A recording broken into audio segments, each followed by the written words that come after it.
existe uma coisa que, assim, o saber do trabalhador, ele é fundamental. A gente dá aulas, entre aspas, eu chamo de aulas, né? Mas, por exemplo, para trabalhadores. Eles sabem de muitas coisas. Sim. Eles sabem por que as coisas acontecem. Só que, quando você... Eu gosto de fazer uma construção conjunta.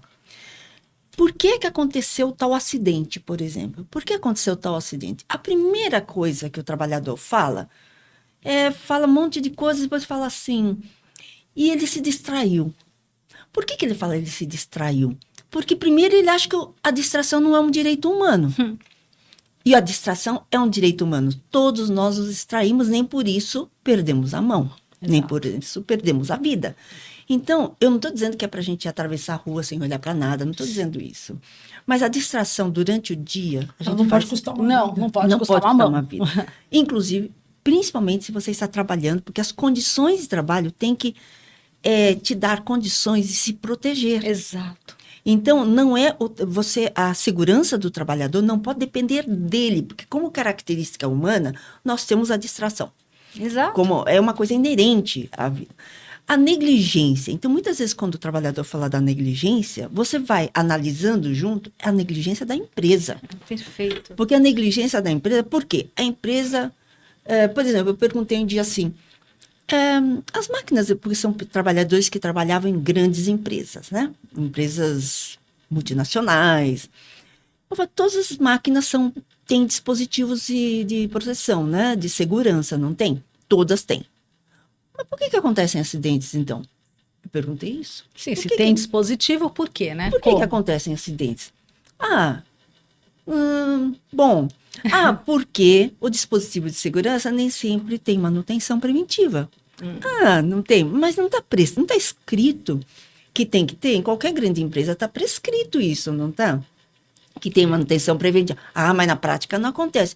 É mesmo, é? Na prática não acontece. É claro que a gente sabe de tudo isto. Mas é importante que a pessoa, o trabalhador que não é capturado, está ganho, está com uma subjetividade um pouco ali direcionada para o que a empresa fala. De repente ele perceba que ele pode contestar aquilo. Isso. Que aquilo que ele sente, aquilo que ele percebe é legítimo. Tem sabedoria. É a praxis, né? É.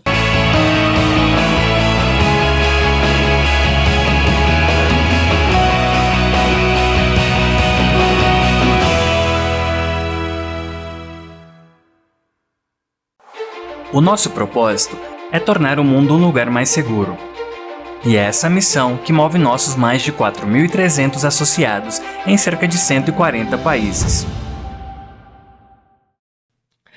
Olá, seja muito bem-vindo, muito bem-vinda a mais uma quinta-feira, meio-dia, no Elas na Proteção. O podcast de mulheres da saúde e segurança do trabalho aqui no nosso país, que fizeram história, que cuidam da gente, de todos os trabalhadores, e é aqui que a gente eterniza a sua jornada. Eu sou Fabiana Raulino, uma de suas hosts nesse programa tão especial trazido pela revista Proteção. Fica meu agradecimento à MSA, a Marluvas e, claro, aos estúdios da Anima Seg, onde a gente faz essa gravação. Antes de apresentar a minha querida co-host, pois é, segunda temporada, Carolzinha Varela, estando na Arábia Saudita, hoje, para assegurar um dos episódios mais marcantes, mais importantes, com uma pessoa que é um marco no nosso país, a quem nós devemos tanta coisa, eu não poderia estar sozinha. Mas antes de apresentá-la, eu vou fazer a minha audiodescrição.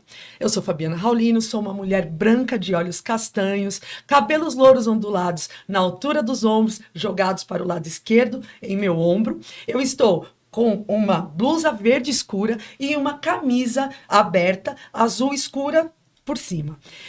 Estou com brincos esverdeados e estou aqui hoje com um grande sorriso, recebendo como co-host em primeira mão, deliciosamente, ela, Cláudia Namur Rossi, abrindo aqui, querida, um prazer receber você. Que felicidade.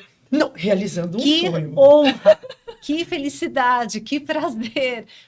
Por vários motivos. Mas agora eu tenho que dizer que eu tenho 2 grandes motivos aqui. 2 grandes motivos. Essa moça que está do meu lado e a nossa convidada. Ai, minha querida. Cláudia, por favor, faça a sua audiodescrição. Vou fazer a minha autodescrição, não sou boa nisso, mas vou tentar. Sou uma mulher branca, tenho cabelo claro, os olhos castanhos claros, tô com uma camiseta creme, bege, né? Uma saia preta, e é isso. Bom, estamos aqui com Cláudia Namur Rossi, como muitas pessoas sabem, é uma grande amiga, foi com quem eu aprendi ergonomia no ano de 1998, então somos amigas há mais de 25 anos, foi minha professora, é minha professora, mestre agora fazendo pesquisas acadêmicas na Unifesp. E estamos aqui, juntando forças como as meninas superpoderosas, para receber uma das mais importantes entrevistadas. Quando chamei Cláudia, né, minha amiga, Nossa. e falei com quem seria essa entrevista, a Cláudia se respirou fundo e falou, meu Deus, eu sou... Que sonho! Deu até um frio. Você falou, frio na barriga. Frio na barriga. É isso, hoje estamos no frio na barriga. E eu com a minha queridíssima amiga, claro, que para fazer essa mediação a gente tem que ter uma química, uma química que se química boa, mantém há né, mais de 20 há anos. mais de 20. Recebemos ela. Por favor, pode falar. Eu vou te chamar de professora, de doutora, de mestre, de uma pessoa que eu tenho uma memória afetiva imensa, doutora Maria Maeno. Uau! Olha, mas eu tô arrepiada, eu tô com frio na barriga. Não é brincadeira. Falar o nome dela, o Maria ar muda Maeno. de pressão. Bom, Para mim depois de tudo isso, né? Depois de tudo isso, não é nada disso, realmente assim. é mais que isso. Não, mas é interessante porque a Cláudia, né, nós estávamos conversando antes, eu não a reconheci, não é porque você tenha mudado muito. Porque eu não mudei é? muito. Não mudou muito, não, mas eu a conheci, eu estava falando para você, num congresso já há muito tempo, algumas décadas, né? E eu me lembro do seu nome, me lembro do Rossi também, e eu vi várias coisas suas também, né? Mas eu não a reconheci, então, na verdade, eu achei, deve ser uma mocinha no começo, né? Uma mocinha que está aqui ajudando, mas eu não sabia que era você, então, eu fico muito contente. Não tem nem palavra, viu, Fabi? Por ouvir isso dela. Temos aqui 3 mocinhas, né? 3 mocinhas, não, mas eu sou a mais mocinha de todas, né? Porque certamente. Juntas. Então, assim, e é legal, assim, eu gosto da revista Proteção, eu acompanho várias coisas da revista Proteção, na época que era impressa, né? Eu me lembro que tinha várias coisas, eu usei várias vezes, tem um anuário que sempre saía também. Eu não sei se ultimamente sai, porque ultimamente não tenho acompanhado, mas eu acompanhava sempre o anuário também, estatístico e tal. Era bem interessante com análise. Sabe? Então, assim, estou super contente de estar aqui para conversar um pouquinho. Muitíssimo aí, né? bem-vindo. Me falaram que é uma entrevista assim, que é uma entrevista que eu não precisaria preparar nada. Não, que podia... é um bate-papo. Nossa, pelo contrário, a sua vida lhe preparou. Estamos sedentas pela sua Bom, vida. então nós vamos ter um problema, então. Porque a memória também trai a gente, né? Tem problema, a Fabi tem uma memória, ela lembra de coisas que eu mesma não lembro da minha trajetória, pode ter certeza que ela vai lembrar. Então, eu vou confiar nela, mas a gente confia nela. Muitas vezes eu falo isso. Muitas vezes as pessoas falam uma coisa, eu falo assim, não é exatamente assim. Eu falo, olha, eu acho que eu confio mais na sua memória do que na minha. Então, eu acho que tudo bem, eu acho que é isso mesmo. Eu entendo. Olha, não tem como não chamar de professora. A gente aprendeu muita coisa. E professora não sou, né? Professora, doutora. Então, uma mestre. Em nosso DNA estão os seus ensinamentos. E eu vou trazer aqui algumas frases emblemáticas de Maria Maeno, de alguns cases, assim, onde a senhora levantou para nos proteger. Eu falo nós, como brasileiros, né? Muitas vezes. Então, primeiro, eu vou pedir a gentileza que faça a sua autodescrição. Sim. E aí, eu vou falar um pouquinho sobre os nossos patrocinadores, vou falar um pouquinho sobre a nossa audiência, prepará-los, e aí a gente começa a nossa conversa, doutora. Bom, meu nome é Maria Maeno. Eu sou de origem asiática, então meus pais são japoneses, né? Eram japoneses, que já faleceram. Eu Eu tenho cabelo curto, hoje eles são grisalhos, um pouco, passam uma rena, tal, então, né? Então, e tenho mais de 60 anos, e eu estou com uma camiseta preta, com umas bolas, com umas, um céu, não sei, flores, umas flores rosas, assim, é a da 12ª Mostra Ecofalante de Cinema do ano passado, né? Não é deste ano. Esse ano era uma outra camiseta, mas não tinha o meu tamanho, então eu não comprei. Então, tem essa daqui, uma camiseta preta assim, um colarzinho, um penduricalho, assim, de uma florzinha. Eu acho que é só, né? Os emblemáticos E óculos o em uso. formato de gatinho. E os óculos. E os Esses óculos de Maria Maeno. E o casaco do Gustav Klimt, Ah, que eu sim, amei. que eu não coloquei Não tá aqui porque não- agora, mas... Mas eu gosto bastante do Lindo, casaco, eu uso sempre. Ai, que incrível, que momento épico. Hoje, assim, abertura de temporadas, né, de streaming. Por favor, doutora, é um prazer para a gente estar recebendo a senhora aqui hoje, junto com a minha querida amiga Cláudia. Puxa vida, hoje é um dia muito especial. Eu vou entregar toda a nossa convidada, a gente entrega a botinha da Marluvas, cor de rosa, para fazer parte desse movimento de igualdade de gênero, né, Que vinculado gracinha. ao Objetivo de Linda. Desenvolvimento Sustentável da ONU, de número 5. O Elas na Proteção, ele vem nesse lugar de igualdade de gênero, de posicionamento, para a gente trazer mulheres na proteção, para deixar as suas trajetórias visíveis para outras pessoas, e o capacete cor-de-rosa da MSA. A gente tem, assim, estamos formando uma comunidade, né? Então já temos aí mais de 15 mulheres que receberam esses 2 itens, e eles marcam com certeza essa nossa comunidade. Então, por favor, doutora. Bom, conte agora eu pra gente. entendi por que me perguntaram o O número do tamanho, tamanho do meu... quanto que você...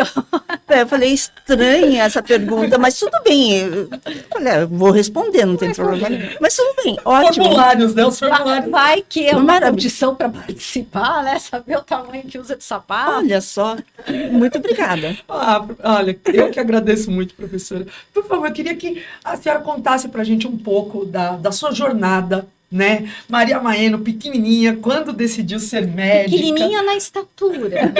Enorme, enorme, de uma dimensão que eu acredito que as pessoas que estejam aqui assistindo conheçam. Mas eu acho que sempre, nunca, ou melhor, nunca é demais enfatizar o tamanho dela.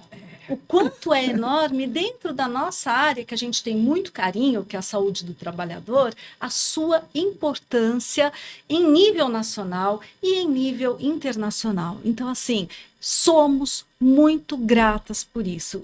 Por favor.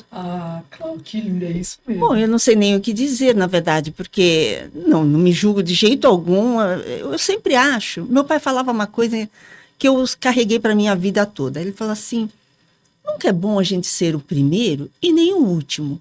Eu acho que a gente deve estar na média porque todos nós somos medianos. E essa coisa do ranqueamento, essas coisas que a gente sempre... essas coisas superlativas, não tem muita importância na minha vida, porque eu acho que a gente tem que fazer aquilo que é possível a gente fazer. E em cada momento as coisas possíveis são diferentes, né? Então, quando a gente é criança, a gente acha que a gente pode fazer tudo, né? E aí depois as coisas vão mudando. Isso não é um problema de idade, é um problema de maturidade. A gente vai vendo o tamanho da nossa existência, na existência do mundo, do planeta, das pessoas, tal. E ontem, uma pessoa me falou o seguinte: mas o tempo de mandato, uma pessoa falou num evento, o tempo de mandato na CIPA é tão curto que a gente não tem tempo de fazer, a gente tem que se inteirar e depois a gente tem que... E não dá tempo de fazer, a gente propõe e nem sempre a gente vê as coisas realizarem. Ora, se nós pensarmos assim, nós vamos ficar frustradíssimas aqui, as 3. Sim. Agora, coisas que nós estamos fazendo hoje, elas dependem de coisas que foram feitas há muitos séculos. Não só em termos de conhecimento, experiência, mas a gente tem história. E se a gente não considerar a história, a frustração é muito grande. Então, nós sabemos que muitas coisas que nós pensamos hoje não serão concretizadas. Muitos sonhos não serão concretizados. Mas não tem importância, porque algum dia talvez sejam concretizados por outras pessoas, mas que têm o nosso DNA Não o DNA de família, mas o DNA da humanidade. A nossa história, né? A nossa história do ser humano. Então, Pra gente entender qualquer coisa, a gente precisa olhar a genealogia dessas Não, coisas. tem que pensar que muitos pensamentos, eu acho, que nós temos hoje, eles são pensamentos inspirados ao longo da história. Aliás, todos os pensamentos são. Algumas vezes eu me pego, eu falei, eu não sei se é por ignorância, mas muitas vezes eu penso, muitas coisas que nós pensamos hoje não tem nada de novo. Na verdade, já pensaram há muito tempo, há séculos. Então, a gente vai repensando, ressignificando, tudo bem. Sim. Mas aquela coisa essencial, a essência, está há séculos atrás. Então, eu acho que a gente tem que se colocar nesse lugar. Eu me coloco nesse lugar, né? Então, assim, esse foi um aprendizado que eu tive do meu mas pai. A gente já começa desse jeito. Olha, que mulher!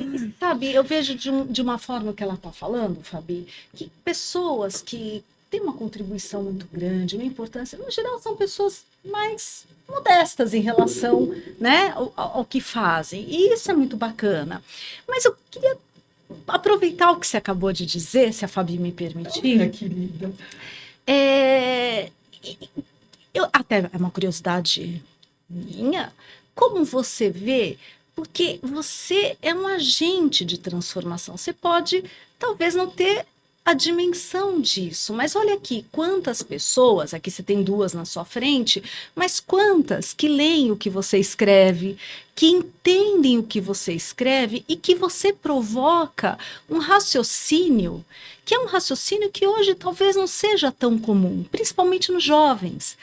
Não sei se principalmente nos jovens, né? Eu estou falando nos jovens porque hoje no café da manhã com o meu filho, que tem 20 e poucos anos, é uma pessoa muito sensível às questões sociais, em especial dos trabalhadores, não é a área dele, ele é engenheiro químico, mas eu falei, olha, você precisa conhecer a doutora Maria Maena, ela fala Meu Deus, sobre... ele já engenheiro. Já engenheiro que ela viu engenheiro, nascer. então? Ela viu nascer. Eu vi literalmente nascer. E que inclusive faz aniversário no mesmo dia que ela. Capricórnio. Ah, é? É, 19 de janeiro. Então, eu também, né? Não foi combinado, né? Mas se eu Talvez pudesse, eu escolheria. óbvio. Eu falar, ó, mesmo dia da Fabi. E ele tem essa sensibilidade, Fabi. É, sim. E ele se encantou com as coisas que eu contei dos estudos dela. Sabe, sobre a precarização do trabalho e tantas coisas importantes, porque isso suscita nas pessoas, talvez ele já tenha ali a sua sensibilidade para isso, mas isso, na nossa área da saúde, é muito importante esse olhar. Nem todos têm esse olhar para a saúde do trabalhador em outras questões, na questão emocional, na questão socioeconômica, na questão cognitiva. Então, eu gostaria que você me dissesse como você se percebe dentro desse cenário, como esse agente transformador, catalisador, uma pessoa que coloca as pessoas para refletir sobre esses assuntos que são complexos. Olha, eu acho que assim, agente transformador, eu acho que não existe um. Eu acho que é o conjunto. Sempre a história é movida pela força da coletividade. Claro, dentro dessa coletividade existem pessoas que vão pensando também, algumas mais, algumas menos, algumas têm pensamentos mais inovadores, não me coloco entre elas de jeito algum. Pelo contrário, eu acho que o que eu tenho que eu gosto em mim é uma certa sensibilidade de conversar com alguém e de perceber este alguém no meio de tudo, mas este alguém de uma forma singular. Então, eu acho que isso, então, com os meus pacientes, eu tive pacientes durante 20 anos, ou mais, até um pouquinho mais, né? Então, com cada paciente, eu ouvi a história que muitos médicos e muitos profissionais de saúde em geral pensam assim, as histórias são sempre as mesmas. Elas são as mesmas e não são ao mesmo tempo. Elas são parecidas com várias coisas, elas são parte de uma coletividade, então tem muitas coisas em comum. Mas tem uma singularidade, sabe? E essa singularidade nos diz muito, e a gente aprende com essa singularidade. Sim. Então, eu acho que isso é uma característica minha, uma característica que eu gosto, que talvez seja a principal, aquela de ouvir a pessoa de uma maneira e refletir sobre aquela pessoa. Então, refletir sobre aquela pessoa, e sempre você acaba tendo uma empatia por aquela pessoa, acaba tendo sabe? Você não julga com os seus olhos. Porque se a gente for julgar as pessoas e for analisar as pessoas com as nossas lentes, ela é uma... Ou então pegar algum autor e tentar enquadrar os problemas dessas pessoas, que são múltiplos, como os nossos também são múltiplos, todos nós temos múltiplos problemas e múltiplas dimensões. Então, eu acho que se a gente tentar enquadrar em alguns autores, em alguma linha de pensamento, não dá certo. A gente tem que, pelo contrário, a gente tem que usar, porque a nossa forma de ver o mundo é o resultado de uma síntese, de um monte de coisas que nós lemos, vivemos, aprendemos e fomos sintetizando na nossa forma de ver. Então, acho que é esse olhar que a gente tem, a nossa lente, a gente tem que ver, mas pensando no outro, sempre, do ponto de vista do outro. Eu acho que é isso. Então, assim, como agente transformador, eu não me vejo dessa forma, mas eu me vejo, assim, com essa capacidade, com essa característica de ler um pouquinho o outro e compreender. Mesmo que eu acho que, puxa, poderia fazer diferente. A gente sempre pensa assim, nós somos humanos, e nós muitas vezes pensamos dessa maneira. Mas eu acho que a gente tem que entender o ponto de vista do outro, sabe? Eu acho que é fundamental. Assim. Quando a senhora traz, né, essa é a minha principal característica escutativa para entender singularidades, isso é muito curioso, porque realmente é um dos seus maiores DNAs, pelo menos percebidos por nós. Porque, doutora, a senhora sempre traz dados.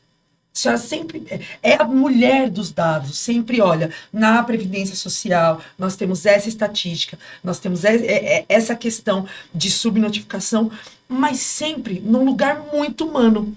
Num lugar, os seus dados, eles nunca generalizam, eles sempre apoiam um avanço. Não tem como a gente não falar do recente prêmio que a senhora recebeu, né, o prêmio José Martinez, junto com uma grande amiga sua, né, Edith Seliman, uma querida também, uma pessoa muito emblemática do Núcleo Semente. Muito merecido. Muito, e quando a gente traz o Abril Verde, a memória de pessoas que acidentaram, que adoeceram no trabalho, não tem como a gente não olhar para a sua história como um todo. A senhora sempre quis ser médica, onde isso nasceu, como foi essa sua trajetória para chegar até esse lugar de referência, porque quando nós estamos iniciando numa área, ou quando nós estamos lutando para mudar alguma coisa, a gente precisa de uma fala que nos chancele. Eu lembro, né, Clau, no Covid-19, que eu não me conformava quando as empresas falavam, tudo bem que tem lockdown, mas a gente não pode parar de funcionar. Uhum. E eu falava, como é que a gente diz que se a pessoa, então, adoecer, isso é atribuído ao trabalho? E eu falava, como é que a gente fala? Aparece Maria Maena, sabe? Aí a gente ganha arma. Não sou eu que estou falando, é Maria Maeno que está falando. E aí todos nós ganhamos com isso. Então, a senhora que está nesse lugar, e claro, sempre se enxergando como parte de um todo, como parte de um coletivo, mesmo assim nasceu de algum lugar. Queria que a senhora contasse só um pouquinho como escolheu a medicina e como também foi para a área de saúde do trabalhador. Eu não sei te dizer quando saí. Eu não vou dizer que eu tinha uma vocação desde criança, não tinha vocação nenhuma. Quando eu era criança, eu era curiosa como todas as outras crianças, né? Não tinha nenhuma vocação, não tinha nenhuma referência. A minha família, a maior parte, é prestadora de serviços, né? Então, são advogados em geral. Tá? Hoje até tem um primo médico, também oftalmologista, né? Mas a maior parte é prestadora de serviços. E eu sempre, eu acho que eu nunca me vi na vida adulta. Eu comecei, Por isso. assim, eu vivi aquele tempo, né? Eu sempre fui uma boa aluna. Então, assim, porque na minha família era fundamental ser boa aluna. A família japonesa é uma família que preza muito pela educação e pela dedicação ao estudo, né? Eu nunca estudei muito. Também nunca fui daquelas assim que estudam muito, focadas. Não, eu tinha múltiplos interesses. Um deles é o cinema, como dá pra ver, né? Eu sou assim, apaixonada por cinema. E desde criança sempre fui, e por leitura. Leitura de tudo. Também não tinha uma linha, lia muita coisa, gostava muito. Então era isso, meu hobby era leitura, eu ficava lendo. E eu me lembro que muitas vezes eu ficava lendo, olhando o céu, aí eu dormia. Aí acordava, as nuvens estavam num outro lugar, e eu achava aquilo fantástico. Escrevia poesias horríveis, assim, sabe?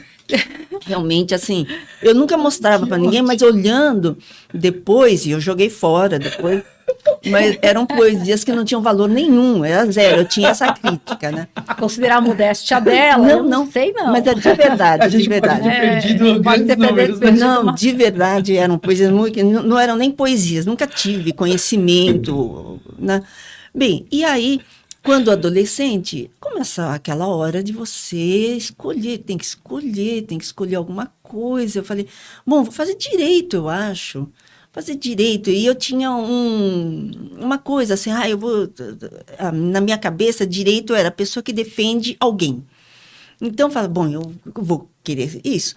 E depois eu fui perdendo um pouco o encanto por isso, não porque eu não gosto, eu gosto muito de direito, sabe?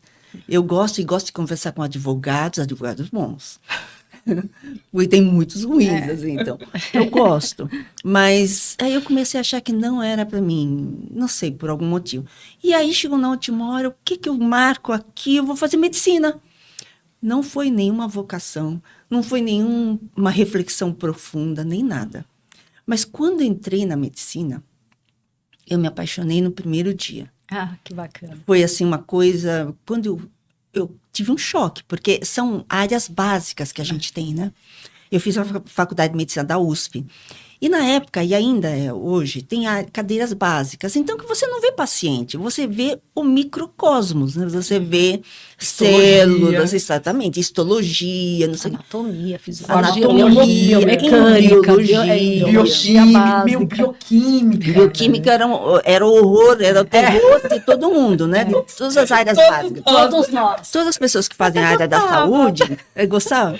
Nossa, mas quando abre o mapa bioquímico... Nossa, não, é uma coisa louca. É difícil. Aquilo é uma coisa louca. E sempre, agora a gente tinha estratégias para sobreviver, não é? Porque no nosso grupo, nós éramos divididos em grupos, e sempre no grupo tinha alguém que estudava o tempo todo e sabia aquilo. Era a pessoa escolhida para fazer a apresentação, para conduzir o E seminário. para todo mundo tirar xerox. Isso! Claro. E eu nunca fui a pessoa conduzida porque eu não estudava. Pelo contrário, eu tinha muita dificuldade e tal.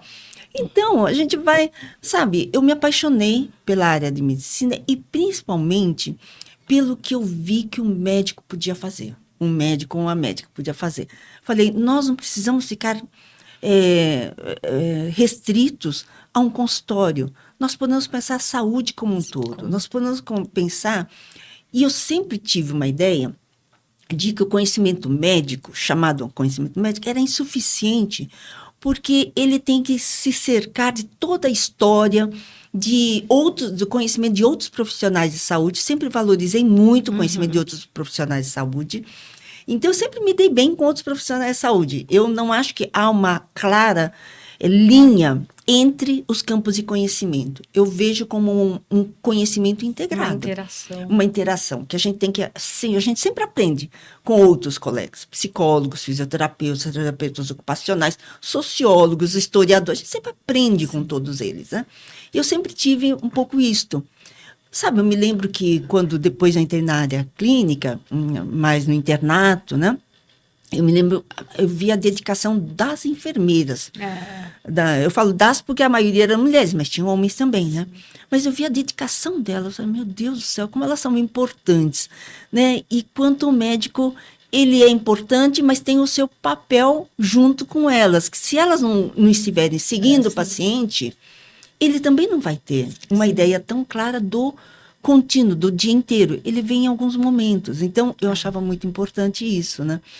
Então, eu fui aprendendo um pouco a conviver com essa possibilidade de a gente se ajudar. Eu sempre achei que a gente sempre teve que se ajudar. Então, assim, a minha entrada na medicina foi um pouco, eu digo, foi um pouco casual.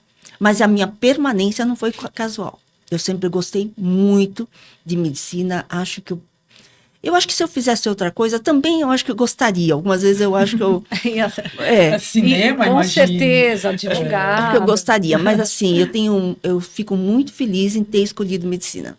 Mas não nessa perspectiva do médico restrito, mas na perspectiva de poder dialogar com o conhecimento que eu tenho nessa área E também com outros colegas. Eu tenho possibilidade de dialogar e de construir coisas conjuntas. Então, eu gosto bastante. Eu acho que a gente poderia fazer isso como arquiteto, como engenheiro, como qualquer outra sociólogo. coisa. Como sociólogo, né? Como economista, né?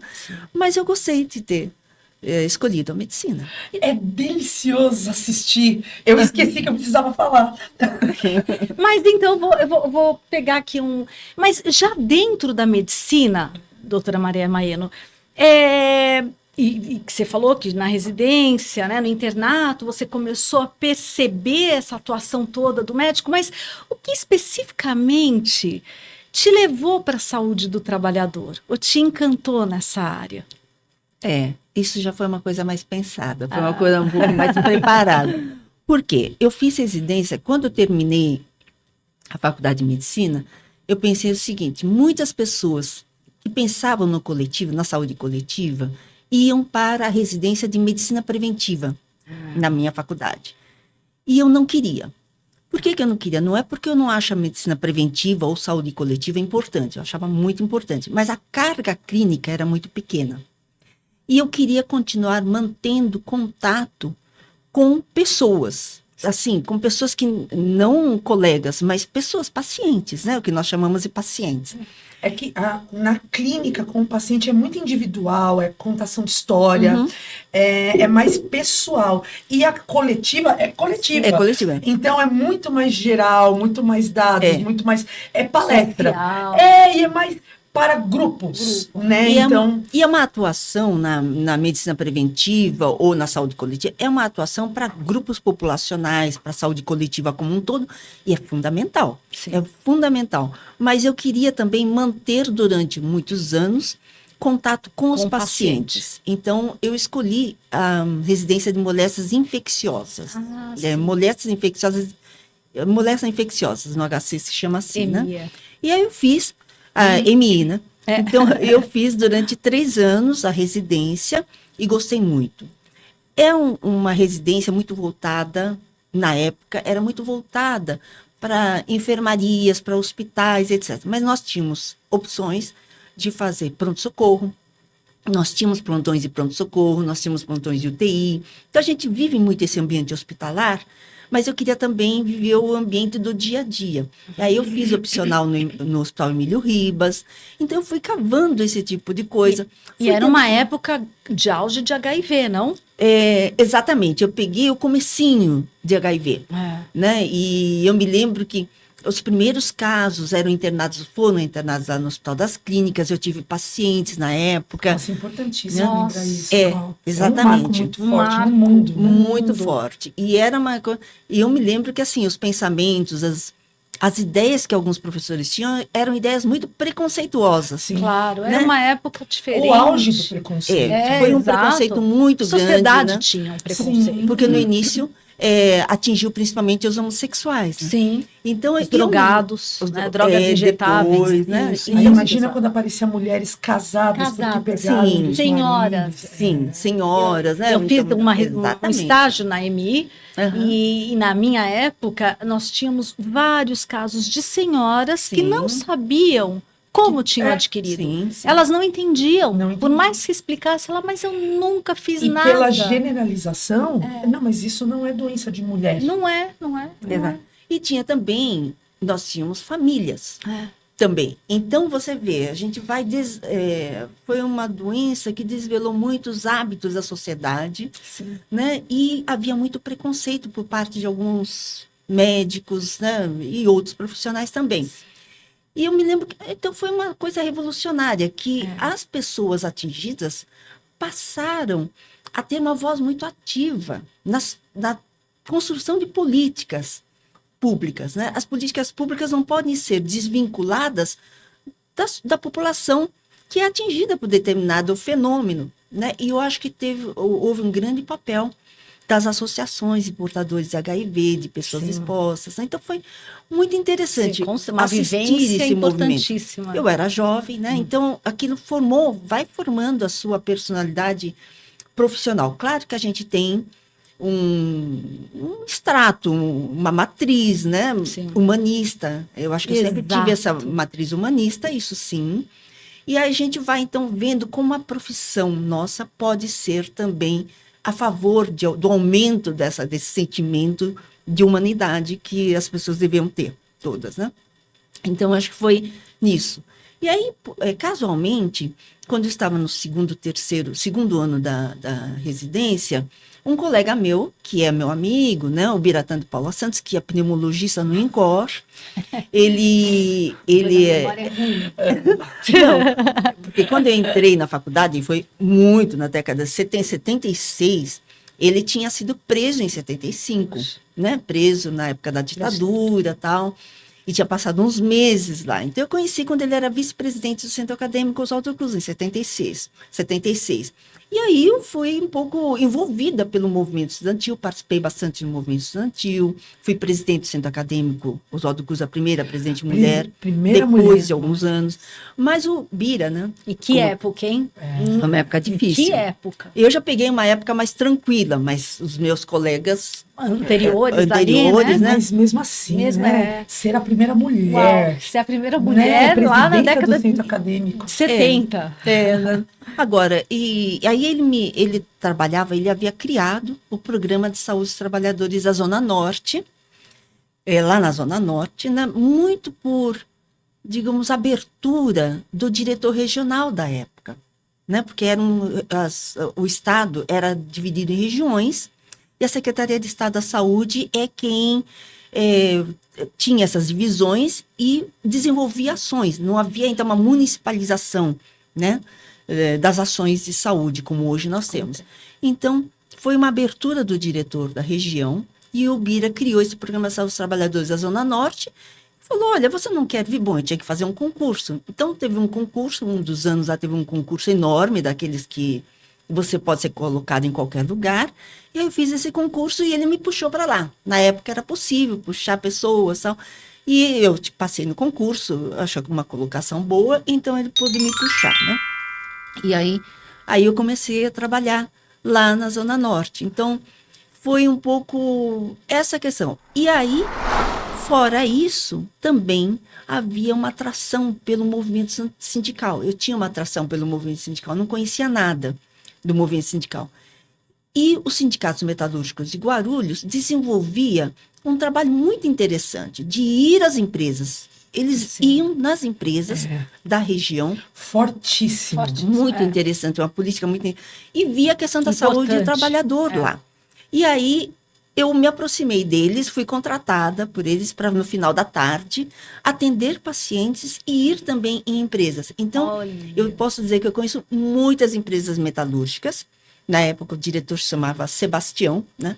E eu ia em todas as empresas com ele e tal. Então, aprendi a negociação, aprendi a conversar com os gerentes, época, né? acontecia muito forte. Foi a total transformação da saúde e segurança do trabalho no país. Sim. Foi através desse movimento sindical. Movimento sindical. Isso foi na década de 80. Já na década de 80, né? E eu aprendi muita coisa. Aprendi com os pacientes, então, intoxicações, doenças, perda auditiva por ruído, doenças osteomusculares. Eu comecei a aprender lá no sindicato. Todo aquele universo da saúde ocupacional. E eu me apaixonei, assim, por isso. E a habilidade de traduzir isso para o empregador. Exato. Traduzir que é ali que tá... sensibilidade. Aqui tem chumbo. Chumbo faz isso e é por causa do trabalho. Então, essa questão da comunicação, eu sempre tive como uma questão importante. Porque não adianta você ser o máximo, você ter muito conhecimento e não conseguir transmitir. Sim. Ou as pessoas não te entenderem. Algumas vezes eu fico frustrada, porque algumas vezes eu falo alguma coisa que eu acho que eu fui clara, mas a outra pessoa entendeu de outra maneira. Forma. Aí eu penso, não, eu tenho que mudar alguma coisa, eu tenho que mudar para pessoa entender exatamente o que eu quero dizer, para ela poder concordar ou discordar. Sim, mas pelo menos entender. Pelo menos entender em cima da verdade. Da verdade, exato. Do que eu penso realmente, né? Então, a gente vai desenvolvendo essa sensibilidade, essa preocupação também, né? E foi lá, nos sindicatos metalúrgicos, que eu tive contato pela primeira vez com lesões por esforços repetitivos. Foi a primeira vez. Lá na década de 80. Na década de 80, final da década de 80. né? 87, 88, 87, 88. Porque eu comecei a atender pessoas que tinham problemas de dor. E a primeira que veio, Dona Luzia, era uma pessoa que tinha caído na empresa e tinha uma dor e tinha sido operada por doença de Kimball, né? Uma necrose do semilunar.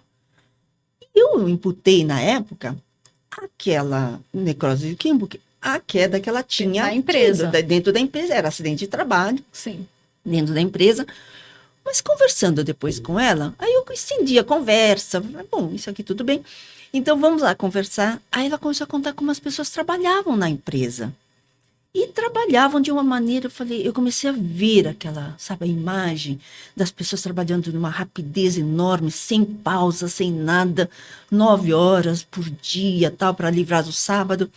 E eu comecei a falar, não, tem alguma coisa aí. Aí eu perguntei aquela palavrinha mágica. Tem outras pessoas com esse tipo de problema? Não com a necrose, não Mas com com dor. com dor. Exatamente, com dor, alguma coisa. Ah, tem um Nossa. monte. Bom, aí eu falei, então, aí você pensa no critério epidemiológico, você pensa, né, poxa, onde tem muita gente com problema de saúde, tem pontos em comum que condicionam a que aquela pessoa tenha esse problema de saúde.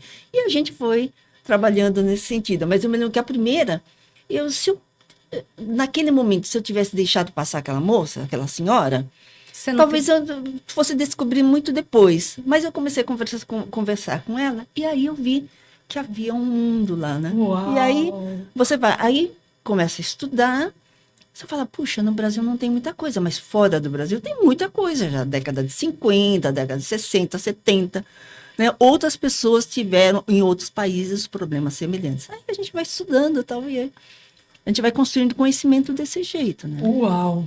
Uau! Mas eu acho que por isso que eu acho que assim, eu acho que a gente tem que casar sempre aquilo que a gente vê, aquilo que a gente analisa, conversa com a literatura que existe. E muitas vezes não tem muita literatura. No caso, havia muita literatura. Eu é que não conhecia na época. A senhora até trouxe duas aqui, né? Eu trouxe isso aqui é mais para mostrar, são livros que nós produzimos sobre o Programa de Saúde dos Trabalhadores da Zona Norte, né? E o livro Saúde Trabalhador no SUS, então, que tem que são histórias, na verdade, são histórias que a gente conta da nossa trajetória, das equipes, a construção desse pensamento, da saúde trabalhadora, Olha que etc. bacana. Tenho ambos, né? E esse especialmente, doutora, é o que tem a dedicatória, que eu sempre achei muito curiosa, que aos meus amigos mais antigos que pensam muito parecido, mas também aos Aos mais novos que novos. não pensam tão parecido. Sempre chamou tanta minha atenção essa dedicatória. Olha que coisa. Sabe por quê? Eu percebo uma coisa que é o que talvez faça grande diferença aqui na nossa frente. Além da inteligência, o lado, é aquela coisa da pessoa ser muito humana, né? Porque precisa disso. A gente tem advogados e advogados, mas também tem médicos e médicos. Claro, né? sem dúvida. Tem médicos do trabalho e médicos do trabalho. Sim. Então você podia ter sido mais uma médica do trabalho que ia resolver aquela questão e acabou.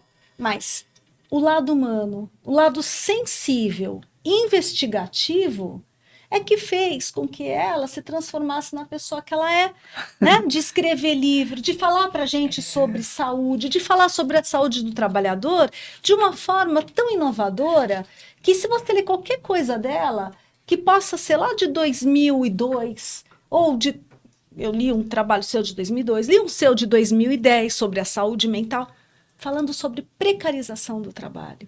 A gente está em 2024, numa super precarização do trabalho. Você falava isso em 2009, 2010. Quer dizer, falava não, já escrevia só. Pesquisa veio de antes. E isso que você está falando é tão central, né, na doutora Maria Maena, porque ela tem o que eu posso chamar de sagacidade semântica. Cientista. Ela sempre escolheu as palavras que mudam, que viram a chave. Várias vezes, tá tendo uma calorosa discussão sobre alguma coisa, e ela fala assim, então, tem um artigo 196 da Constituição, o que ele quer, o que ele diz? E ela dá um checkmate nas pessoas. Sabe? Que a saúde é dever do Estado, direito de todas as pessoas. Onde a gente chega com isso? Mas é o checkmate da doutora Maria Maeno, né? E essa sagacidade semântica de escolher boas palavras que a gente usa realmente de forma estratégica para também avançar, cada um em uma direção. Somos todos esse coletivo, mas realmente nas esferas de pessoas que não estão produzindo conhecimento de forma escrita, que não estão compilando esses dados, a gente que se aproveita deles para fazer uma outra ação, é tão bom. É tão bom ter essas palavras tão bem colocadas que a gente ganha força. A gente se sente protegida amparada, mesmo, né? Com base científica, embasada, né? Embasada. Eu lembro nos frigoríficos, doutora. Olha aí. Né? Que foi com as suas palavras que o pessoal ganhou coragem para fazer NR36. Olha Então, Não, mas não. Tem... Olha, Ela tem... vai falar que ela não foi agente de Não. transformação. Olha, por exemplo, essa coisa aqui, que tem a ver com aquilo que você falou, né? Nós fizemos um subtítulo, que é Saúde do Trabalhador no SUS, aprender com o passado, trabalhar o presente e construir o futuro. Que, na verdade, é isto. A gente tem que ter o passado, a gente tem que ter história. Sim. Ao mesmo tempo, a gente tem que olhar para o presente, tá analisar o presente. Não podemos pensar sempre com a lente do passado. Temos que olhar o presente, o que acontece de diferente, de igual, etc. E projetar coisas do futuro, como é que vai ser, né? Então, eu acho que nesse livro a gente coloca várias questões em linguagem coloquial, em linguagem bem que todos possam entender, né? Então, acho que essa que já é foi... uma diferença muito grande. Essa é uma obsessão minha. Assim, eu acho que a gente tem que se fazer entender, né? E acho que nesta questão que você fala das palavras, eu acho que existe uma coisa que, assim, o saber do trabalhador, ele é fundamental. A gente dá aulas, entre aspas, eu chamo de aulas, né? Mas, por exemplo, para trabalhadores.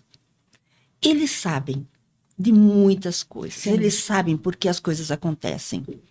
Só que, quando eu gosto de fazer uma construção conjunta. Por que aconteceu tal acidente, por exemplo? Por que aconteceu tal acidente? A primeira coisa que o trabalhador fala um monte de coisas, depois fala assim, e ele se distraiu. Por que ele fala ele se distraiu? Porque primeiro ele acha que a distração não é um direito humano. E a distração é um direito humano. Todos nós nos distraímos, nem por isso perdemos a mão. Exato. Nem por isso perdemos a vida. Então, eu não estou dizendo que é para a gente atravessar a rua sem olhar para nada, não estou dizendo isso. Mas a distração durante o dia... A gente não pode custar uma vida. Não pode custar uma vida. Inclusive, principalmente se você está trabalhando, porque as condições de trabalho têm que te dar condições de se proteger. Exato. Então, não é a segurança do trabalhador não pode depender dele, porque como característica humana, nós temos a distração. Exato. Como é uma coisa inerente à vida.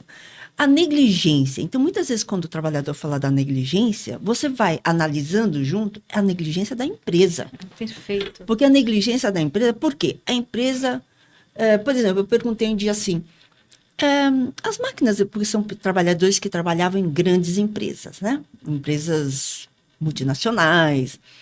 Eu falei, todas as máquinas têm dispositivos de proteção, né? De segurança, não tem? Todas têm. Mas por que acontecem acidentes, então?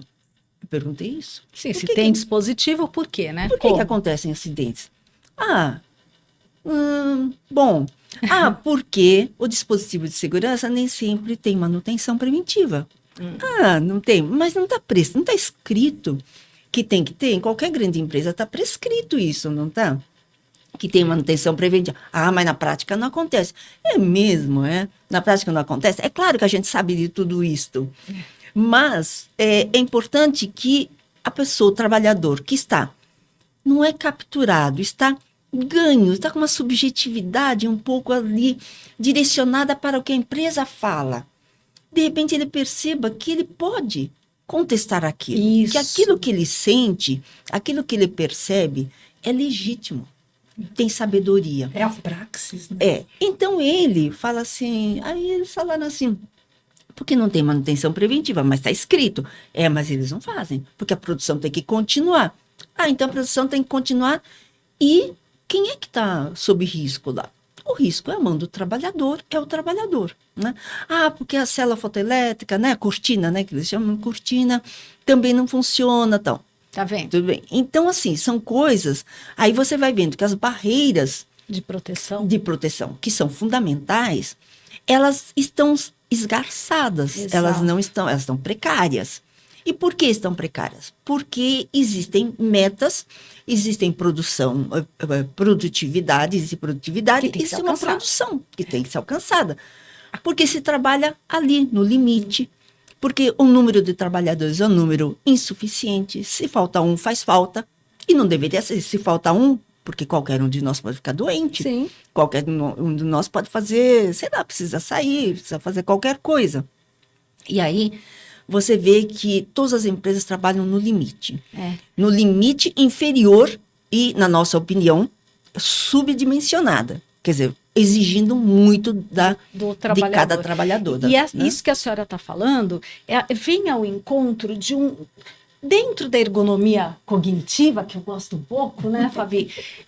A gente busca dizer que não existe falha humana. Uhum. Porque a ideia é culpar a vítima, né? O trabalhador Sim. é a vítima, mas o sistema busca culpar ele por ele ter sido distraído, por não ter seguido o protocolo X ou Y. Mas não. Dentro da ergonomia cognitiva, a gente busca dizer que a falha ela é sistêmica. Claro. Porque se houve um acidente, se houve algum incidente, né, um retrabalho que seja, é por uma falha sistêmica. É onde está essa falha?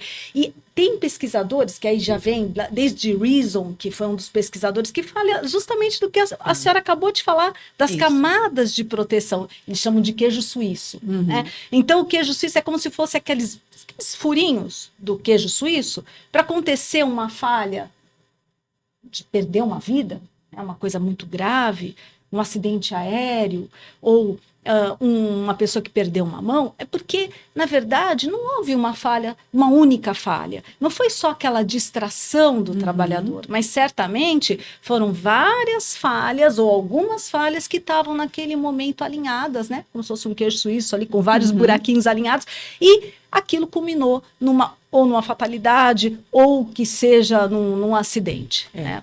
Então, Na verdade, é um histórico. Você tem que ver um histórico de decisões humanas que não foram tomadas pelos trabalhadores. As decisões humanas são das empresas. Das empresas.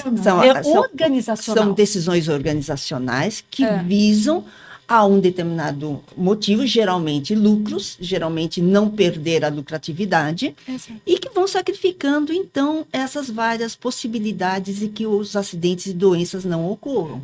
Então, isso é uma coisa já estudada e é importante que o trabalhador ele se sinta legitimado nesse sentimento que ele tem. E não culpado, né? É estudado, muito estudado, eu digo, mas não é cumprido. Então, sabe, doutora, eu estou no momento, né, no doutorado em inteligência artificial e semiótica na educação. Puxa. Olha. Bom, eu estou tentando aqui pensar o que seria isso. Também, viu? Mas tudo bem. A gente chega lá. Hoje as inteligências artificiais generativas, elas criam textos, imagens, vídeos. Sim. E uma educação hipermediática que diminui a passividade, a cópia, o não errar, o ensino fragmentado, a competição entre pares, né, o ranqueamento. A gente é ranqueado desde pequenininho. Você é 10, você é 7, você é 0. Você senta na frente, você senta no fundo. Muitas vezes, no ensino superior, somos tratados por posição geográfica. Então, ninguém sabe o nosso nome, não temos a nossa singularidade reconhecida. São grupos, a padronização, o conhecimento, né, técnico, o conteúdo. É ele que importa, não importa como ele é tratado e construído com aquele coletivo. Então, em muitos lugares, acredito, hoje eu não consigo dar um bom exemplo de um lugar que não tem as paredes como a grande arquitetura, né? Então, quando a gente fala até do ambiente digital, é tudo parede, é tudo separado, é pouca rede. Então, lá no doutorado, a gente anda falando como o ensino tradicional, esse que deixa a gente enfileirado, em silêncio, disciplinado, e o único momento de convivência é no intervalinho, que aí não é mediado pelos adultos, e é onde a gente começa a ter tirania, a ter bullying, a ter segregações, e a gente vai crescendo, vai piorando. Porque os ambientes, eles falam, aqui não se discute religião, política e futebol. A gente nunca aprende a discutir Quando e vira o que discute, vira. se mata. Né? Então, hoje, nós somos um grande fruto de quem está cuidando e desenhando a organização do trabalho foi quem teve a condição de estudar no ensino superior. Exato. Onde foi ensinado que você tem que ser o melhor, você tem que ganhar dinheiro, né? Ser bem-sucedido é ganhar dinheiro. Ter E resultado. para ganhar dinheiro vai espremendo. Então, a gente hoje fala de complexidade, porque não é o sistema, quando a gente fala, não é só aquela empresa. Se você resolve na empresa, você não resolve na comunidade, você não resolve na sociedade, você não resolve na casa da pessoa. Todo lugar está precisando de uma atuação, de parar, de ser muito humanista, essa, né, humanidade, cuidar das pessoas, para que as pessoas cuidem do seu próprio planeta. Exato. Que as pessoas, né, não existe fora, vamos jogar fora, não existe Não, fora, é fora um hoje, planeta, né? exato. Não existe depois e antes, é mundo, estamos num recorte de um contínuo, né? Então, com toda essa colocação em relação a organizações, a história, a genealogia, sermos um recorte aprofundado de um momento da história, estamos aqui criando a genealogia da história de alguém. Alguém ainda vai ouvir essa conversa e citar algum trecho, tenho certeza. Perfeito. Afinal, é tão gostoso. Maria Mãe tem esse senso de humor elegante e tremeado, delícia. E aí eu queria chamar, Cláudia, um quadro. Será que podemos? Que aí aquele ponto de destaque, para a gente chamar aqui o quadro Conta Pra Gente, doutora. Que é onde a senhora pode escolher uma história dessa sua trajetória incrível, que tenha certa curiosidade, ou que a senhora queira dar um grande destaque, porque foi um momento muito marcante, muito emblemático, seja na sua história pessoal, na carreira. Eu vou chamar aqui o quadro com Maria Maena, meu Deus, assim, 5 estrelas. O quadro Conta Pra Gente.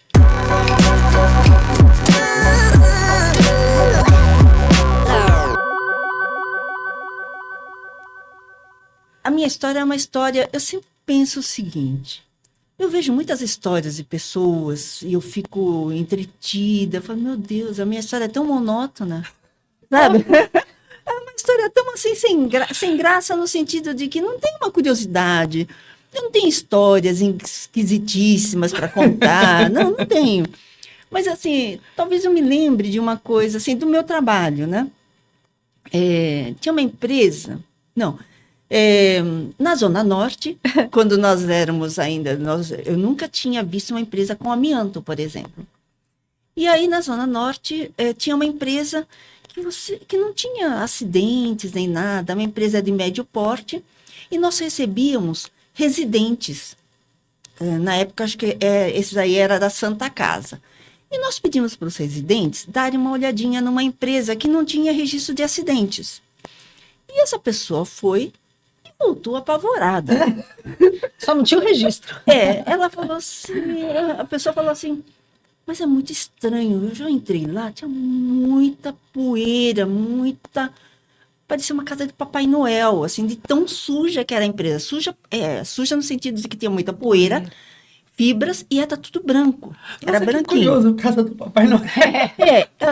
Eu acho que ele usou essa frase, casa do Papai Noel, E tanto dá que eu muito fiquei pra com essa... perceber, né? Que curioso. Pode ser aquela coisa da neve, sabe o Sim, Papai sim. Noel do hemisfério norte, né? Não o nosso.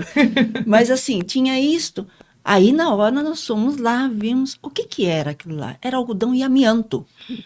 Algodão e amianto. Tudo, em tudo quanto é lugar, Imagina. tal, não sei o quê, papapá. E aí nós interditamos a empresa com os instrumentos que nós tínhamos na área da saúde, que era o Código Sanitário. O Código Sanitário da década de 70. Então, o Código Sanitário antigo, que não falava nada de amianto, mas falava o seguinte, tinha um item lá que falava, o conhecimento científico pode embasar determinadas sanções. E entre as sanções havia interdição. Ah, bom, então vamos interditar. Né? Então, a gente foi por uma coisa assim, de exceção, de nada previsto. Isso é para dizer que eu aprendi o seguinte, que nem tudo está escrito na lei, nem precisa estar na lei. A sua interpretação é fundamental. Sim. né? E aí, a interpretação a favor da saúde, a favor de, se você tem dúvida, você tem que fazer alguma coisa que proteja a saúde em primeiro lugar. Depois você pensa. Bom, eu não estava pensando no lucro da empresa, eu estava pensando nos trabalhadores lá, que estavam respirando aquele ar. E nós também estávamos respirando, né? E aí, nós interditamos, e aí tem muita coisa complicada. Por quê? Porque a empresa... Porque nós recebemos telefonemas do secretário de saúde na época, porque nós recebemos pressão de partidos políticos que foram nos visitar. Vamos fazer uma visitinha. Isso, para ver. E aí eu perguntei, mas de onde o senhor é, né? Então a pessoa falou do partido político.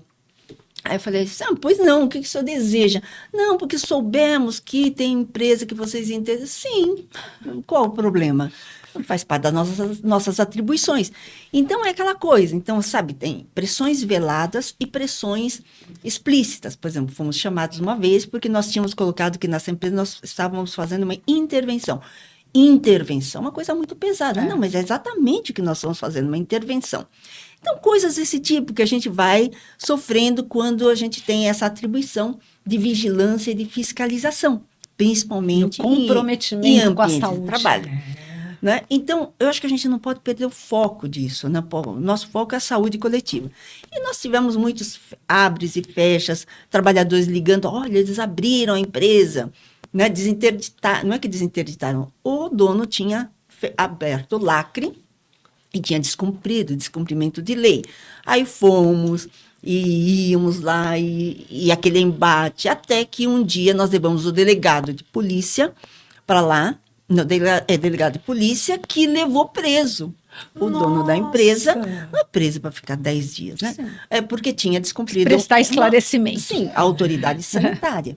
Então, sabe, foi preso lá, não sei o que, aí nós conseguimos chamar emissoras de TV importantes, né? A gente não chama de luta por acaso, não, então, olha a dificuldade. É uma luta.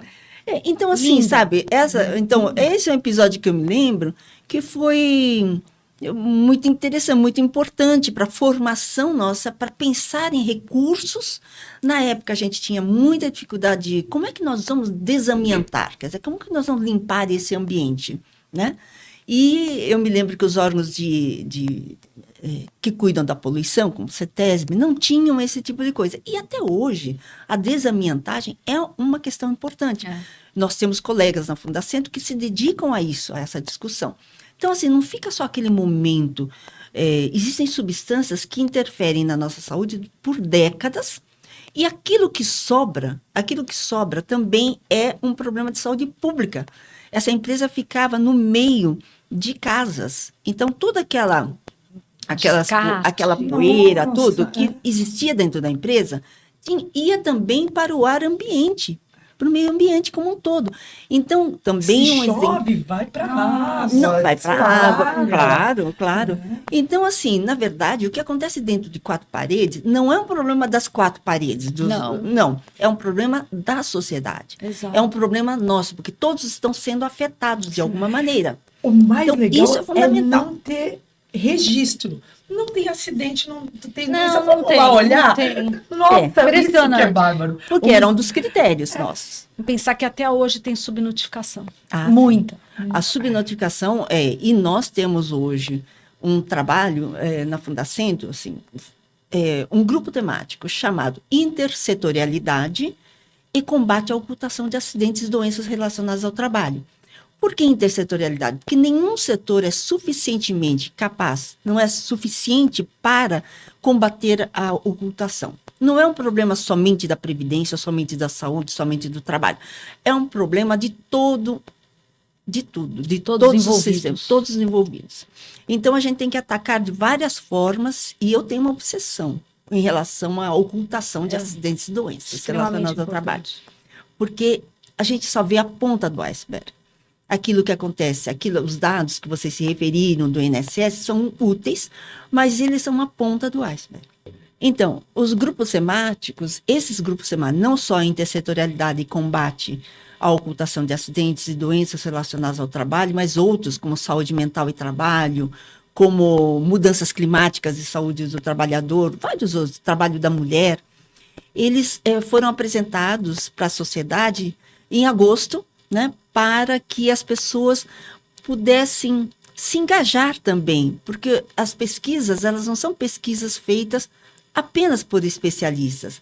As pesquisas sempre têm que ter participação de pessoas, dos trabalhadores, de pessoas envolvidas naquele problema, né? Então, a gente tem buscado muito essa parceria, não só com outras instituições, mas parceria também com a população estudada. Isso é fundamental na nossa visão. Né? E o Vitor Filgueiras está no comitê de intersetor... Não, o Vitor Filgueiras, ele coordena um projeto chamado Caminhos do Trabalho, que tem se expandido hoje em todos os hospitais. A ideia é envolver todos os hospitais federais, né?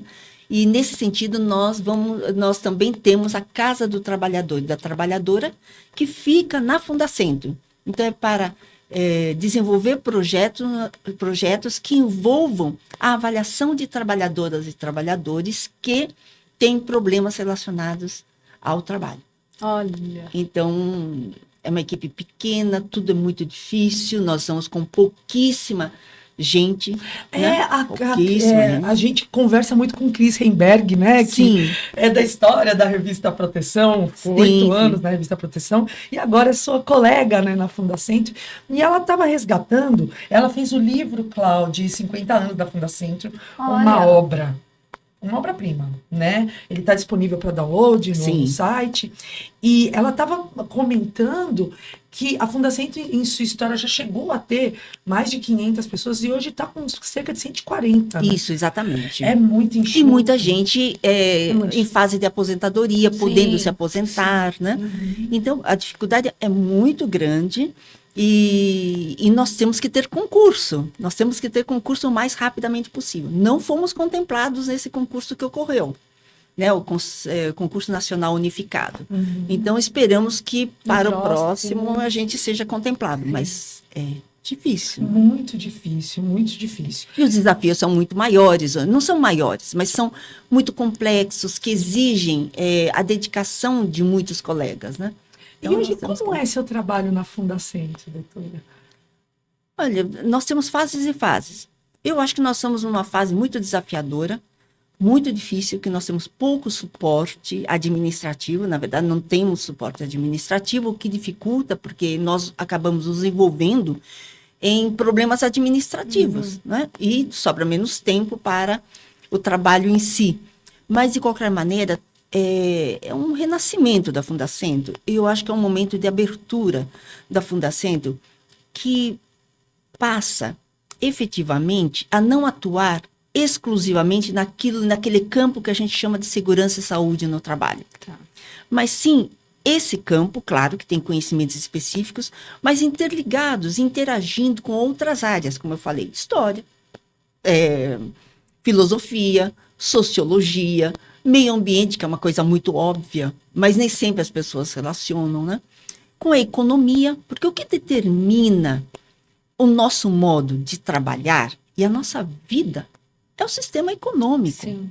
Então, hoje, muita gente não quer voltar para o trabalho presencial porque... Por quê? Tem suas razões. Porque o trânsito é ruim, porque corre risco, porque consegue fazer um monte de coisa dentro de casa, o custo é maior. Então, tem suas razões. A questão é que, se houvesse mudanças estruturais no trabalho, as pessoas se encorajariam, gostariam de trabalhar, se motivariam para trabalhar presencialmente. Sim. E há áreas que nós não podemos permitir que não seja presencial. Que não seja presencial. A área da saúde é isso. uma delas. A educação, para mim, é uma também central para mim. Né? Sem dúvida. Mas não só isso. Colocar os conteúdos em caixinhas para as pessoas acessarem, isso não é educação. Não, isso não é educação. Não, a educação, ela está no construir coletivo. Na análise crítica, no debater, no criar conclusões, amiga, né? No conviver. No compreender. Ela falou hoje que a fala dela muitas vezes não é compreendida. Eu vejo muito isso. Você escreve uma coisa, a interpretação me parece ruim muitas vezes, porque está claro que está escrito. E às vezes a pessoa, ou as pessoas, elas interpretam de uma forma que você fala, mas de onde que tirou isso?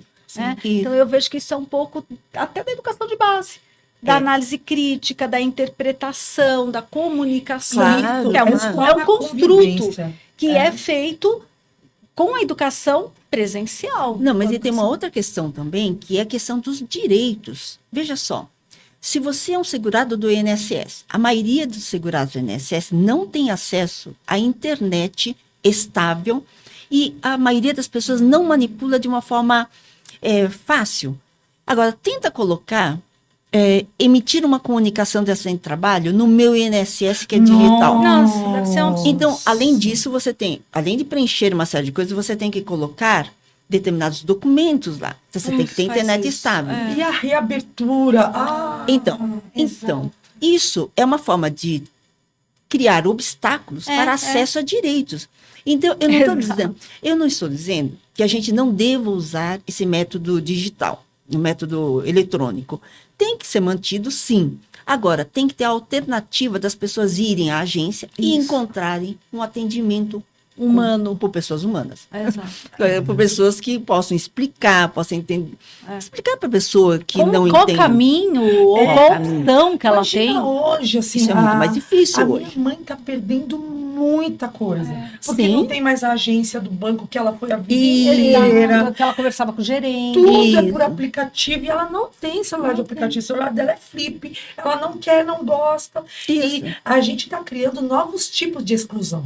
Exatamente. Exatamente, É uma forma né? de exclusão. É uma forma É uma exclusão forma de digital. Claro, sem dúvida. E se tudo depende de um modo digital de ser, de existir, então as pessoas ficam excluídas mesmo. exato. Na verdade, os bancos e demais, e outras empresas, na verdade, transferem o trabalho que deveria ser deles para você. Para a pessoa E que, você tem que, vai fazendo o trabalho. que necessita e tal. daquele serviço. Exatamente.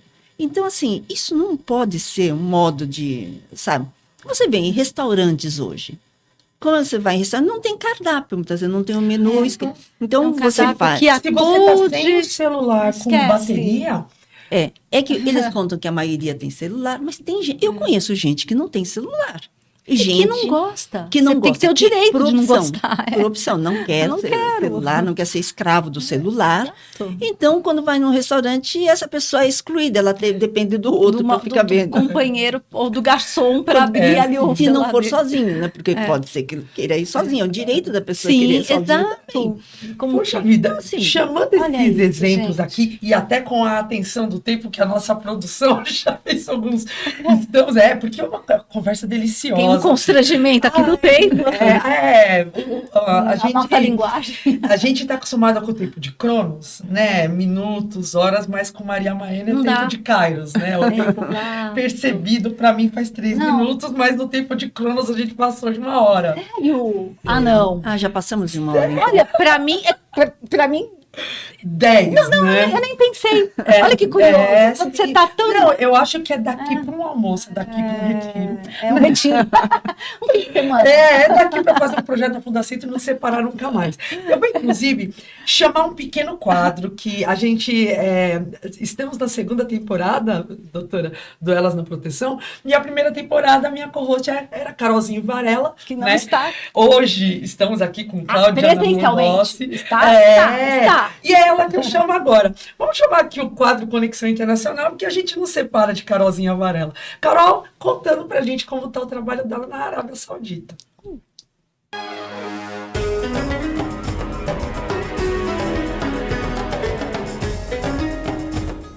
Fala Brasil, bom dia, boa tarde, boa noite, tudo bem com vocês? Eu me chamo Carolina Varela e eu estou aqui direto da Arábia Saudita para o quadro Conexão Internacional, do podcast Elas na Proteção. Eu aqui e a Fabi lá nos estúdios da Animaseg em São Paulo. Tudo certo aí, Fabi? Como estão as coisas? Bom, aqui segue a programação normal. Muito perrengue todos os dias. Eu estou indo para o meu 2º mês aqui na Arábia. E uma coisa engraçada que eu queria compartilhar com vocês, lembrando, né, do nosso ditado aqui, que já virou uma marca registrada do programa, que história ruim de passar é história boa de contar. Enfim, sobre a polêmica ou a dificuldade para fazer a nossa carteira de habilitação. Eu percebi chegando aqui no 1º dia que não ia ser fácil, porque o trânsito é pesado. Eu fiquei impressionada, gente. Muito difícil, bastante carros, assim, as as placas, né? Só as placas por si só já deixam a gente maluca, porque eu falei, não vou conseguir. Eu não consigo entender as placas. Mas enfim, feito todo o processo, me juntei com a minha amiga Carol, que também tá aqui, minha xará, e fomos juntas enfrentar e ir em busca dessa carteira de habilitação. Feito todo o processo, feito todo o perrengue, prova teórica, confusão, vou reprovar, não consegui, passamos. Chega na hora da prova de direção. Eu dirijo há mais de 20 anos, a última vez que eu fiz prova, eu só me lembrava lá no Brasil, né? Ai meu Deus, carro manual, ladeira, baliza, regra disso, regra daquilo, não me lembrava, as regras aqui são super confusas. Falei, vai ser difícil. Eu tava até com as mãos suando, eu e a Carol super nervosas. A prova durou 1 minuto, exatamente 1 minuto. A gente deu uma volta no quarteirão e acabou a prova. Eu falei, gente, bom, agora se explica o trânsito ser tão caótico, na minha opinião. Mas é isso, gente, foi um perrengue, uma confusão, vai e volta, vários steps, várias coisas para serem feitas, dificuldade com a língua, dificuldade para compreender o que tinha que ser feito, enfim, muitos sistemas, muito aplicativo, mas no fim deu tudo certo. Porque é sempre assim, né, gente? No final dá tudo certo. Beleza, pessoal? É isso, só para compartilhar com vocês essa curiosidade. E vocês já tiveram alguma dificuldade morando fora do Brasil, dirigindo, tirando carteira de trabalho, tomando multa? Como que foi? Conta pra gente aí nos comentários. Um abraço e até mais. Afinal, né, conexões a gente não perde. A gente tá com Carol na Arábia Saudita, a gente não perde de jeito nenhum e não perde nunca a Maria Maena. Nunca.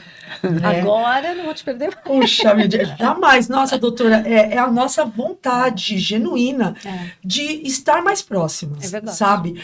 Qualquer coisa que quiser, se na Fundacentro quiser que eu vá fazer esse trabalho administrativo aí, tô indo. Eu faço cafezinho. Nossa, vou, fico, quero. Nós estamos fazendo. Eu levo lanchinho. Porque conviver contigo é uma aprendizagem. e uma delícia. Eu acho que uma das conversas mais gostosas, inteligentíssima, um senso de humor, uma sagacidade. Olha, tanto que o tempo voou, né? E claro, doutora, caminhando para os minutinhos finais, que eu não queria, não quero. Nessa sua trajetória toda, que a gente teve o grande privilégio de passar por algumas pinceladas, né, Cláudia? Há alguma mulher na sua trajetória que vale a pena a gente citar aqui hoje? Porque aí a gente encerra, primeiro com esse presente, que é Maria Maeno, mas trazendo o nosso quadro também, que é o Ela Me Inspira, onde Maria Maeno vai escolher, dentre tantas pessoas na sua trajetória, alguma mulher ou mulheres que vale a pena ser citada. Chama o Ela Me Inspira.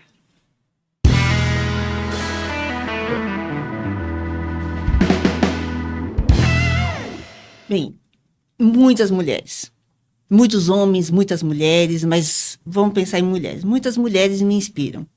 Eu vou citar uma, que é a minha professora querida, da Faculdade de Medicina da USP, a Edith Seligman Silva. Edith Seligman Silva, uma mulher paraense, uma psiquiatra que se dedicou, é uma pioneira. Estava na premiação, né? Exatamente. Foi um dia de feriado, dia 9 de julho, na premiação do troféu José Martinez, que eu recebi junto com o Clemente, Aparício Clemente, que é um conhecido sindicalista, um grande sindicalista, uma pessoa que batalha muito, muito pensante, né? E a Edith Seligman, ela foi minha professora na Faculdade de Medicina da USP. Ela depois, nós nos afastamos um pouco, porque eu comecei a fazer moléstias infecciosas, não sei o que, mas logo nos reencontramos. E ela é uma pessoa que ela não é só uma intelectual. Ela é uma pessoa que está sempre conectada com os problemas do Brasil e do mundo. Então, quantas vezes ela me manda mensagem, ela manda várias mensagens, fala, olha, você viu o que está acontecendo não sei em que país, tal. Ela está preocupada com a humanidade, porque ela vê a humanidade como uma coisa só, não é? Eu acho que é isso, eu acho que nós estamos conectados com todos os países da América Latina, com os países da Europa, com a Ásia, com a África, né? Nós somos uma coisa só, na verdade, né? Então, ela é uma pessoa que me inspira muito, muito.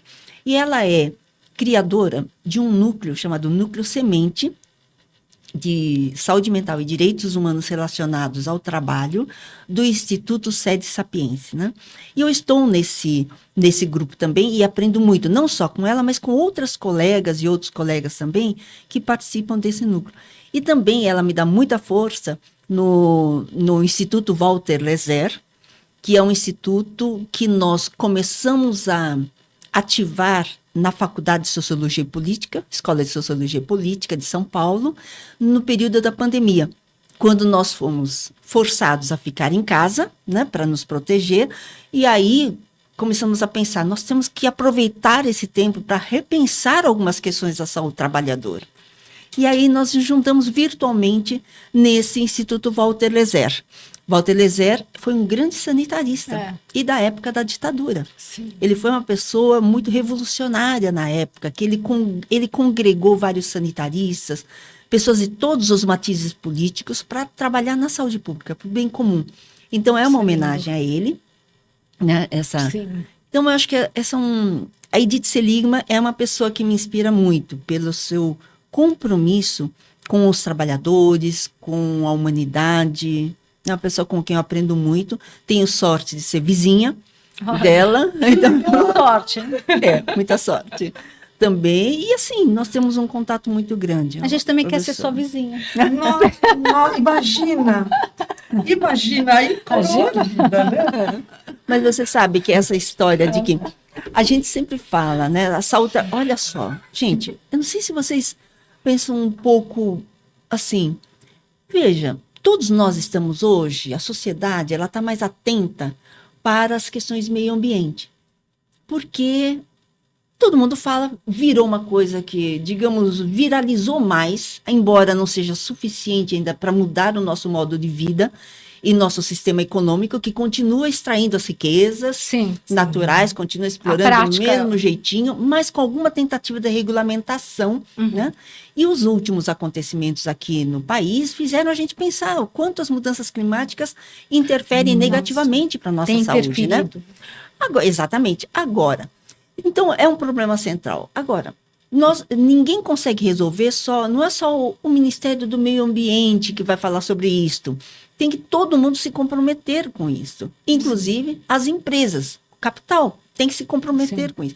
Então, entra o Ministério do Planejamento, o Ministério da Fazenda, também do Ministério do Turismo, porque vai ocupar as regiões de diferentes maneiras, de maneira sustentável, etc. Então, isso está mais ou menos na pauta. E vocês viram que em todo esse meio tem a saúde do trabalhador. Porque o trabalhador também, ele sofre interferência de tudo isso que nós estamos falando. Quando você tem uma ocupação ruim de um determinado local turístico, você tem a expulsão de moradores, você tem os trabalhadores que são sacrificados. Quando você opta por determinados caminhos econômicos, em que você tem um sacrifício da vida do trabalhador em prol da lucratividade, você tem uma interferência direta. Então, nós estamos defendendo que a saúde do trabalhador passe a ser um tema, passe a ser, primeiro, um direito humano. E segundo, o que significa isso? Direito humano quer dizer que todas as pessoas têm que pensar nisso, quando pensam em qualquer coisa. E porque todos nós somos trabalhadores. Ou fomos, ou seremos, ou somos. Enfim, nós sempre... o trabalho dita a nossa vida. Ele é central na nossa vida. Você acorda cedo, determinada hora, por causa do trabalho. Que se pudesse, você poderia ficar um pouco mais tarde, até mais tarde. Ou ficar à noite, até mais tarde. Mas você se regra pelo trabalho. E assim é. Né? Então, acho que a gente tem que ter essa perspectiva. É isso que nós estamos hoje discutindo. A intersetorialidade tem que ser a mais ampla possível. Então, é desse jeito magnífico que a gente caminha para o final do nosso podcast Elas na Proteção. Hoje, com 2 grandes presentes, Maria Maeno e Cláudia Namur. Me emociona demais. É um ponto da vida que eu vou lembrar, assim, também, viu, com Fabi? todo o carinho do mundo. Eu vou me lembrar de hoje, assim, com essa conversa tão deliciosa. e vou assistir, reassistir. Eu mesma vou curtir, discutir para curtir de exato. novo. Porque, olha, foi um presente, doutora Maria Maeno, tê-la aqui.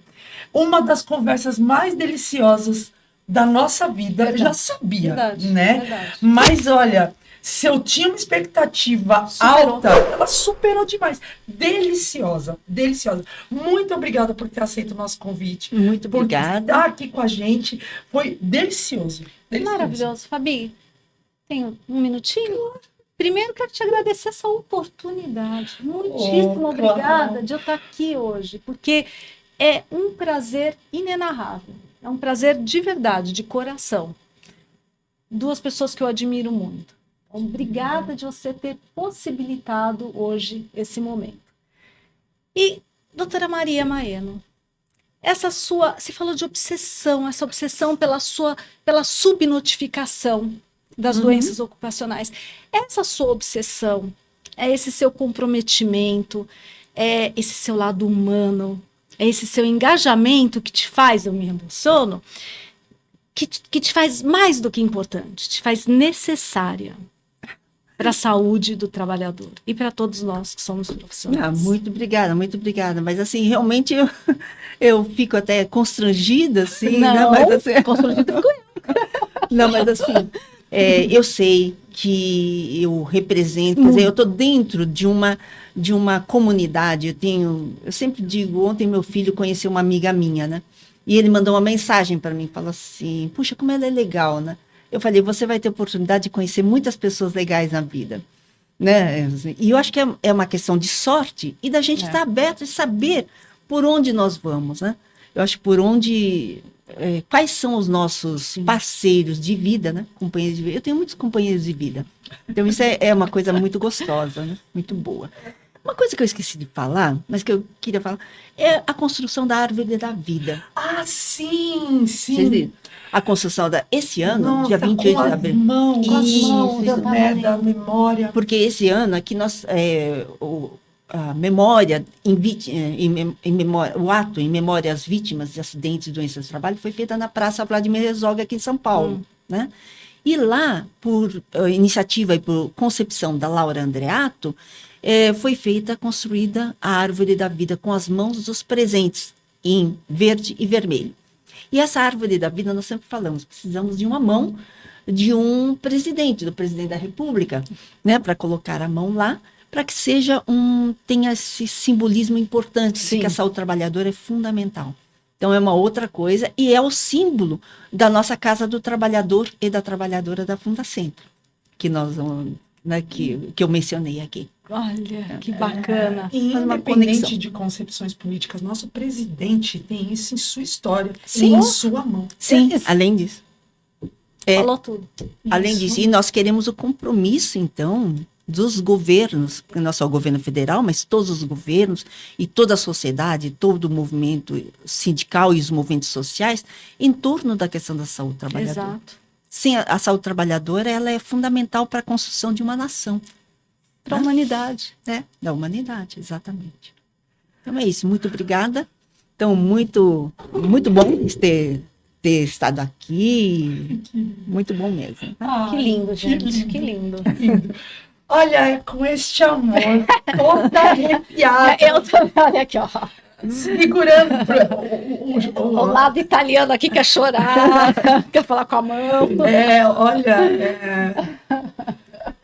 Uau, a gente já sabia que seria um episódio mais longo, nossa, né? mas Comecei já avisando, né? 40 minutos. Estão recebendo Maria Mais de uma Maena. hora?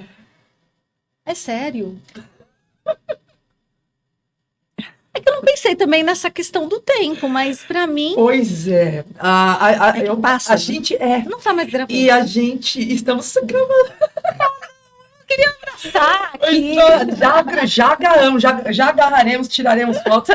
Mas realmente, assim, fica aqui o nosso agradecimento, né? Em nome da revista Proteção, Elas na Proteção hoje. Recebe esses 2 presentes. Imagina pra mim, né? A honra que é estar com minha grande amiga, minha professora, fazendo a mediação, né? Com Cláudia Namur Rossi, de uma conversa com ela, Maria Maeno. Fica o nosso boa tarde, toda quinta-feira, meio-dia, a gente volta com Elas na Proteção. dando essa sorte de trazer essas mulheres que escrevem a história do Brasil. Você está aí podendo nos assistir, vivendo, saiba que na sua história também tem muitas coisas que aconteceram por causa da existência, da força e da luta dessa mulher. Um agradecimento aos nossos patrocinadores, a MSA, a Marluvas, a Revista Proteção, os estúdios da Animaseg, e a gente se vê na próxima semana no Elas na Proteção, com mais histórias extraordinárias de mulheres na área da saúde e segurança e em todas as outras áreas, de forma intersetorial, como essa brilhante mulher trouxe hoje. Até a próxima, pessoal!